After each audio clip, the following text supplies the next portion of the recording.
So hello everyone, आज हम आ चुके हैं मॉर्फोलॉजी इन फ्लावरिंग प्लांट्स के नए लेक्चर में। कल तक हमारा जो है लीफ, स्टेम और रूट कंप्लीट कर चुके हैं हम काफ़ी डिटेल में और अच्छे से। आज हम स्टार्ट करने वाले हैं फ्लावर का टॉपिक। फ्लावर की मॉर्फोलॉजी हम पढ़ने वाले हैं। तो देखो, फ्लावर के अंदर जो फ्लावर का अरेंजमेंट होता है स्टेम के ऊपर, उसे हम इनफ्लोरोसेंस बोलते हैं। ठीक है। और जब फ्लावर जो है एक शूट की टिप पे प्रेजेंट होता है, यानी कि सबसे ऊपर, जैसे मान लो ये एक स्टेम है और इसकी टिप पे एक फ्लावर अगर प्रेजेंट होता है तो उसे हम बोलते हैं सॉलिटरी फ्लावर। और अगर मान लो काफी सारे फ्लावर हैं वो अरेंज हैं स्टेम के ऊपर किसी स्पेशल अरेंजमेंट के अंदर, तो उसे बोलते हैं इनफ्लोरोसेंस। देखो मैंने यहाँ लिखा भी हुआ है, arrangement of flower on floral axis.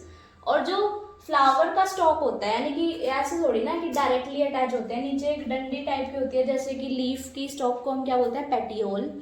वैसे ही फ्लावर के स्टॉक को हम बोलते हैं पेडिसल, और जो इनफ्लोरोसेंस होता है उसके स्टॉक को हम बोलते हैं पेड्यूसल। ठीक है। ये थोड़ी सी अलग अलग टर्म्स हैं, इनमें कंफ्यूज नहीं होना है। पेडिसल, पेड्यूसल और पेटियोल, ये अलग अलग टाइप के स्टॉक्स हैं। पेटियोल जो है वो लीफ का स्टॉक होता है, पेडिकल जो है वो फ्लावर का स्टॉक होता है, और इनफ्लोरोसेंस का स्टॉक होता है पेड्यूकल। ठीक है। अब हम पढ़ते हैं फ्लावर्स के कुछ कैरेक्टर्स के बारे में। फ्लावर जो है वो कुछ नहीं होता, वो बस एक जो शूट है यानी कि एक स्टेम है वो कंडेंस हो जाती है। क्योंकि आप फ्लावर में देखो क्या होता है, कलरफुल लीव्स होते हैं और पत्ते वत्ते प्रेजेंट होते हैं, तो ये सब तो एक स्टेम में भी होता है ना। बस वो है ना, एक बड़ा सा शूट होता है, वो कंडेंस होके क्या बन जाता है, एक फ्लावर की फॉर्मेशन कर लेता है। अगर आपने वो देखा है, पेपर मैजिक होता है जिसके अंदर हम बड़ा सा पेपर होता है वो ऐसे फोल्ड करते जाते हैं और एक फ्लावर बन जाता है, कुछ उसी टाइप की चीज समझ लो। थोड़ी सी वैसे ही उससे कॉम्प्लीमेंट्री सी ये चीज होती है।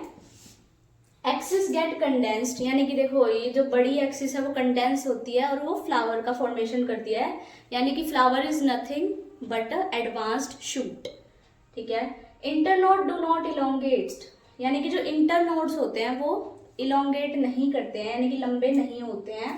Apex produce different kind of floral appendages, जो अपेक्स होती है यानी कि जो टिप होते हैं वो अलग अलग टाइप के फ्लोरल अपेंडेजेस प्रोड्यूस करते हैं। फ्लोरल अपेंडेजेस जैसे कि Corolla, calyx.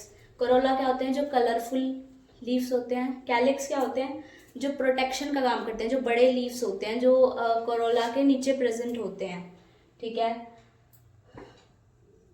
Shoot apical meristem transform to floral meristem, ये हम अभी पढ़ चुके हैं कि flower is nothing but a condensed shoot.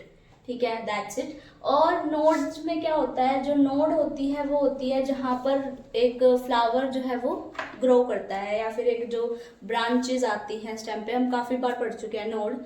और इंटरनोड क्या होता है, दो नोड्स के बीच के गैप को हम क्या बोलते हैं, इंटरनोड बोलते हैं। ठीक है। So thank you so much. आज के लिए हमारी क्लास इतनी ही है। आज एक थोड़ी छोटी क्लास थी। कल हम और ज़्यादा इसके फ्लावर के बारे में डिस्कस करेंगे, इसके इन्फ्लोरोसेंस पैटर्न और प्लासेंटेशन वगैरह सब कुछ हम अब इसका डिस्कस करने वाले हैं। So thank you so much. आज के लिए इतना ही। अगर आपको वीडियो अच्छा लगे तो चैनल को लाइक कर दो, सब्सक्राइब कर दो और वीडियो को शेयर कर दो।